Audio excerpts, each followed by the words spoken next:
Mauricio Montoya es nuestro invitado. Vamos a decir, la señal nos funciona porque hoy se inaugura para el mundo los Juegos Olímpicos en París y hay mucha expectativa porque eso va a ser maravilloso. Y como habíamos hablado alguna vez, varias veces, con este profesor universitario, investigador de todo lo que acontece en política en Latinoamérica y el conflicto en Colombia, con él hemos hablado de varios temas y en estos días me desgastó mucho el tema de fútbol y poder. Con él lo hablamos. Hoy quisiéramos hablar un poco con él sobre olímpicos, cultura, deporte, poder, política. Mauricio, bienvenido. Mauricio Albeiro Montoya, bienvenido a Clicracia. ¿Cómo está? Roger, buenos días. Un saludo para vos, un saludo para tu equipo de trabajo y para toda la audiencia. Les pido disculpas porque no me encuentro precisamente en mi casa, estoy en otro lugar y bueno, esperemos que la señal no sea satisfactoria. Espero que me estén escuchando bien. Le estoy escuchando bien y me alegra mucho. Ya iba yo a decir eso, ¿verdad? Que es tan juicioso, tan comprometido, que dijo, yo no puedo salir porque del teléfono no hay señal, pero se le está oyendo bien. Menos mal. Bueno, Mauricio, empiece usted. Hoy se inauguran los Olímpicos. ¿Eso qué le significa al mundo?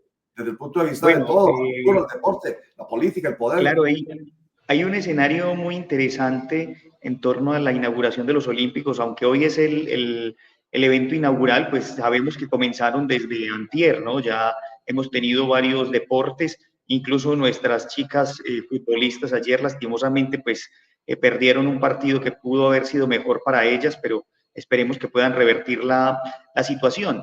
Yo quisiera empezar un poco hablando de la historia de los Juegos Olímpicos, ¿no? Porque creo que es un tema interesante, porque hoy todo el mundo tiene los ojos puestos en París 2024, así como lo hemos tenido en las Olimpiadas pues, más recientes, pero yo quiero hacer un poco de historia. Y en ese primer elemento quisiera decir que los Olímpicos son un elemento muy antiguo. Se cree que la primera Olimpiada se llevó a cabo en el año 776 antes de Cristo, en Olimpia, precisamente una polis del mundo clásico griego. Estas justas, estos juegos, tenían incluso una particularidad, entre muchas. Una de ellas era, por ejemplo, que de las pocas cosas que los griegos iban a jugar y paraban cualquier cosa que estuviese sucediendo eran los olímpicos. ¿Qué quiero decir con eso? Por ejemplo, los griegos podían estar en guerra y la guerra la paraban literalmente para ir a los olímpicos y luego de los olímpicos volvían a la guerra. Es decir, como que era un break, así como si ustedes han leído la Ilíada y la Odisea, sobre todo en la Ilíada, al final, cuando muere Patroclo y muere Héctor, ambos bandos, los aqueos y los troyanos, paran la guerra para enterrar a sus héroes y luego vuelven a la guerra. Los olímpicos tenían esa particularidad.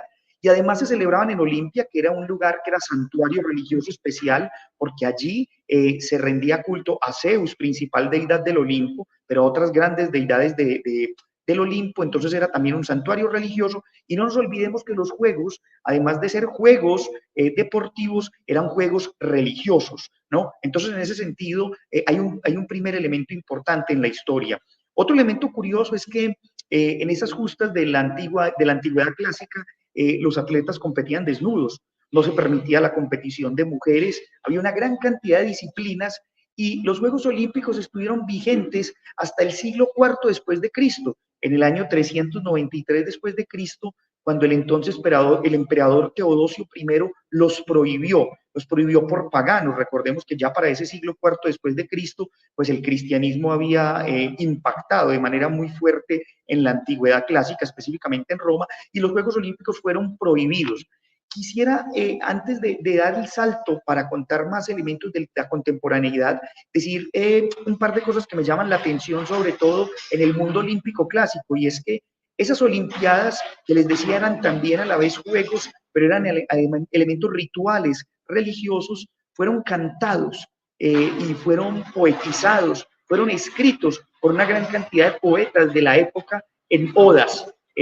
Los que les gusta la literatura sabrán que una oda es hacer un elogio, una alabanza a alguien, y Píndaro, que fue uno de los poetas clásicos más particulares, escribió muchos textos, muchas odas y unas de ellas dedicadas, las llamó las olímpicas dedicadas específicamente a los Juegos Olímpicos. Sea también una oportunidad para invitar a los oyentes a que busquen las odas de Píndaro, las olímpicas, y había una específicamente muy interesante, que era la olímpica número 13, que estaba dedicada a un atleta llamado Genofonte, que había ido de Corinto hacia Olimpia a participar en estas justas y había vencido en varias disciplinas, en la carrera en el estadio de velocidad y también en lo que en aquel momento era el pentatlón, que incluía varios juegos, como la velocidad, una especie de boxeo, una especie como de lo que hoy llamaríamos pues un karate o artes marciales. Entonces, históricamente, estos juegos tuvieron un proceso que terminó en el siglo IV, pero no terminó definitivamente. Y ahí viene el colofón interesante. Y es que a finales del siglo XIX, específicamente en el año de 1896, un escritor francés, pedagogo, filántropo, el señor Pierre de Coubertin, más conocido como el Barón de Coubertin, decidió revivir los Juegos Olímpicos, revivir esas justas que se habían llevado a cabo en el mundo clásico, y al revivirlas lo que buscaba era tratar de buscar la unidad en el mundo a partir del deporte. Muchas de las frases del Barón de Coubertin, a pesar de sus polémicas pues como ser humano, eran esas, ¿no? El olimpismo es una unión entre la cultura, la educación y el deporte. Y es por eso que en el año de 1896, pues arropado y apoyado por una gran cantidad de instituciones, logra consolidar la resurrección de los Juegos Olímpicos, y en 1896 se llevan a cabo los Olímpicos entonces en Atenas. O sea, vuelven a Atenas, el primer escenario era Olimpia, pero vuelven a Grecia, y en 1896 vuelven y resucitan cada 4 años con unas justas que se hacen en distintas ciudades del mundo. Vale decir, un datico más antes de conversar, es que los Juegos Olímpicos desde 1896 hasta hoy solo se han suspendido o no se han jugado 3 veces, en 1916, en 1940 y en 1944. Esas fechas por las guerras mundiales. Y en el 2020 se suspendieron, pero se hicieron un año después, que fue por el tema del coronavirus. Entonces, esto es un poco como el contexto histórico también de cómo se llevaron a cabo en Grecia, cómo resucitaron a finales del siglo XIX gracias a Pierre de Coubertin y cómo han tenido un impacto a nivel mundial. Tanto es así, el Comité Olímpico Internacional ya no solo hace los Juegos Olímpicos de verano, sino que también hace los Juegos Olímpicos de invierno, hace los Paralímpicos y hace también los Juegos Olímpicos Juveniles. Le ha dado usted todo el contexto histórico y la importancia de los Juegos Olímpicos para quienes solamente creen que es deporte ya, que significa mucho más. Pero antes de darle la palabra a Javier, hay que preguntarle algo. Estoy aquí precisamente tomando algo del poeta Píndaro. O de Olimpia, señor rey soberano. Escuchar no desdeñes mi concepto, ahora ni nunca. Oh Júpiter tonante, rige a este pueblo con benigna mano, y a Genofonte el favorable viento de la prosperidad manda constante. El himno que triunfante en la paisana arena te ofrece agradecido según la ley ordena que recibas tu pido. En la carrera alcanza la victoria, luego en las 5 lides. ¿Quién entre los pasados adalides se sublimó jamás a tanta gloria?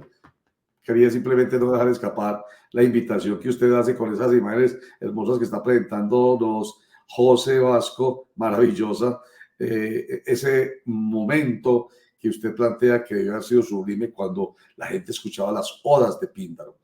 Hermoso. Javier, bien pueda.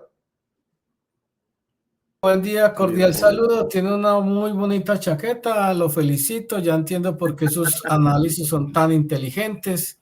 Eso se le nota a la legua. Entonces, bueno, vamos, empezamos por buen camino. Una cosa que quiero que también ponga en contexto, París. París hoy en la actualidad geopolítica mundial, complejo. ¿Por qué? Por dos situaciones duras. Obviamente la guerra en la franja de Gaza, recordemos lo de Múnich 72, qué pasó en esas Olimpiadas, y también porque París es la ciudad no musulmana con más mezquitas en el mundo, es decir, allí hay residente exiliado o no exiliado musulmán. Entonces, la importancia de París en esta coyuntura y en estos Juegos.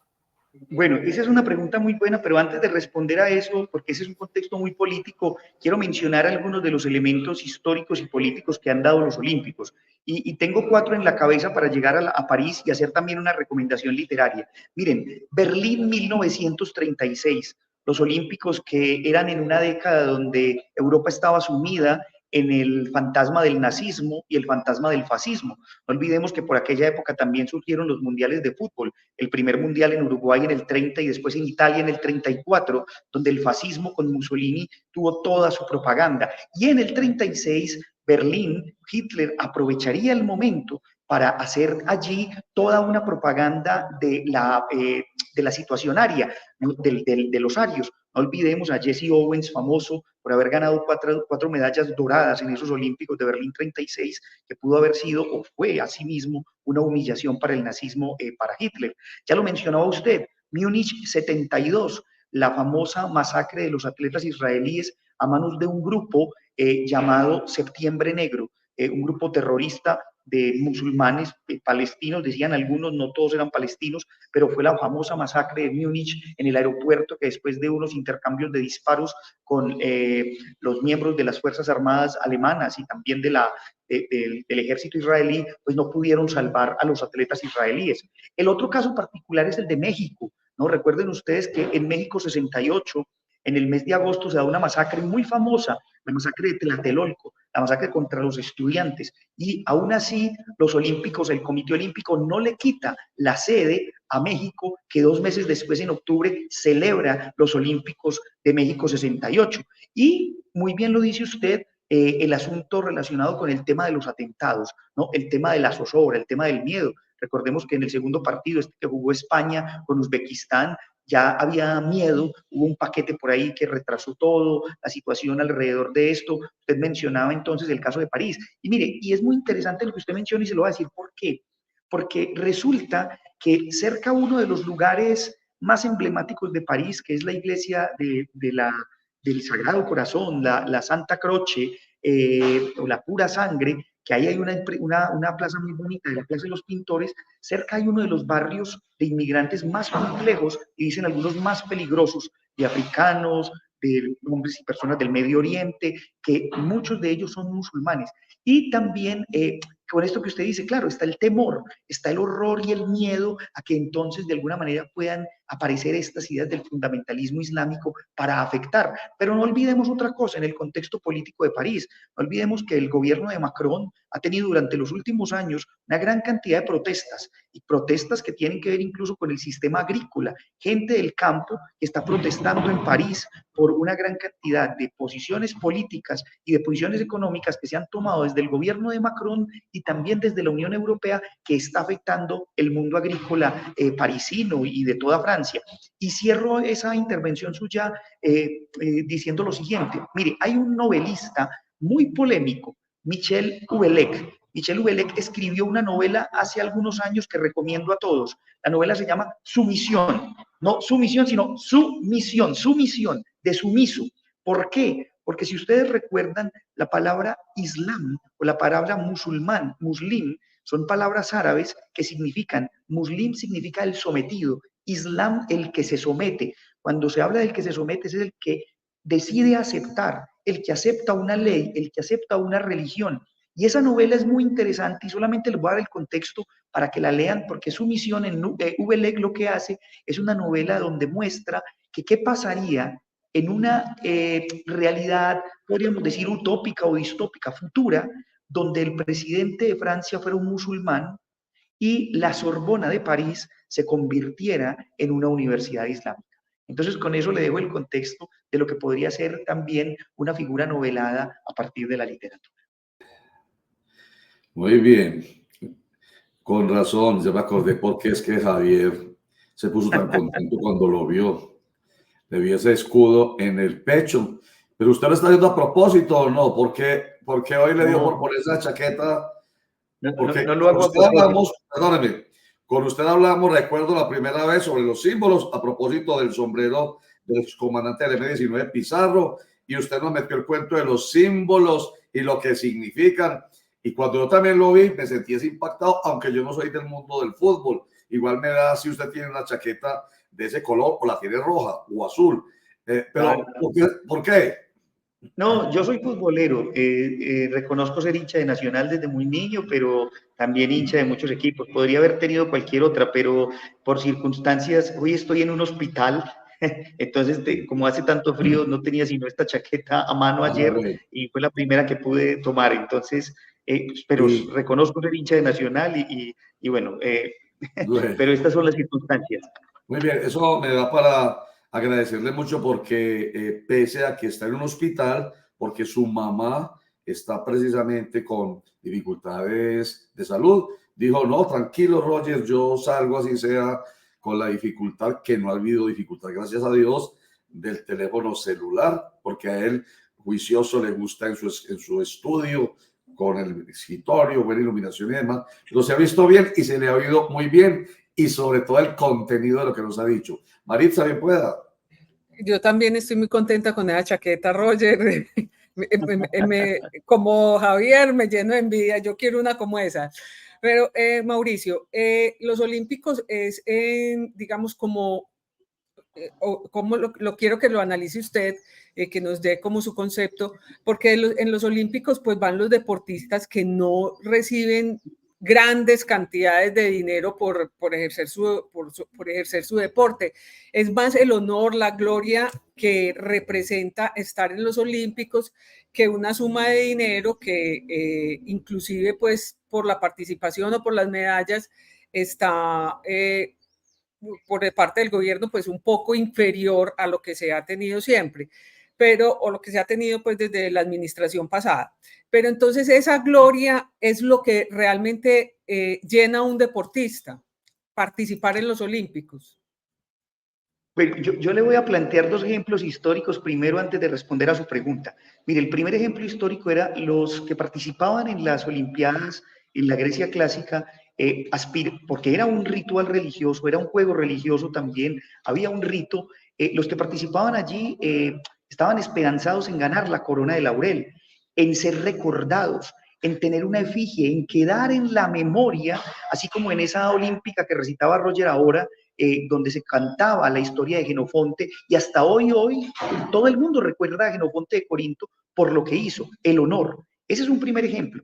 Y luego me voy a trasladar a otro ejemplo muy curioso, el juego de la pelota que tenían los mexicanos, los aztecas. Ese juego de la pelota era muy curioso porque era el juego donde se pegaba con la cadera a la pelota, tenía que pasar por un arco, y miren lo particular, ¿saben quiénes eran en verdad los victoriosos? Los que ganaban, y suena raro, pues claro, ustedes van a decir, pues sí, pero qué tontería, usted está diciendo algo que es obvio. No, porque ¿saben qué pasaba con los que ganaban? Eran sacrificados, y ese era un honor. Entonces alguien diría, pero ¿cómo es posible? Antes no deberían ser sacrificados los que perdían. No, porque eran sacrificados para ir al inframundo y recibir la gloria en el paraíso, ¿cierto? Entonces, esos dos ejemplos históricos.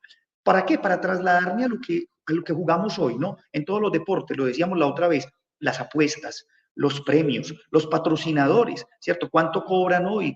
¿Podemos ver los partidos o no? ¿Cuántos pudimos ver de la Eurocopa, de la Copa América? Hoy mismo, ¿cuántos podemos ver de las justas de estos juegos? Porque entonces los derechos de televisión los tienen unos, entonces los pagan mejor. Los mismos comités olímpicos internacionales, cada uno, no solo el internacional, sino cada uno de los comités nacionales, pues con sus intereses particulares, con los patrocinadores, eso ya lo sabemos, ¿cierto? Entonces, ahí hay un juego.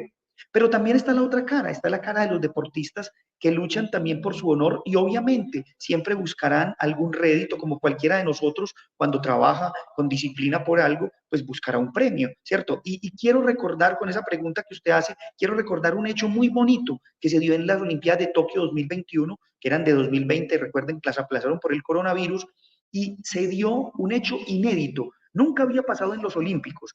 En la famosa justa del salto de altura, es este salto donde los hombres corren, pues, y mujeres también, y solo su impulso es el que los hace saltar por una vara.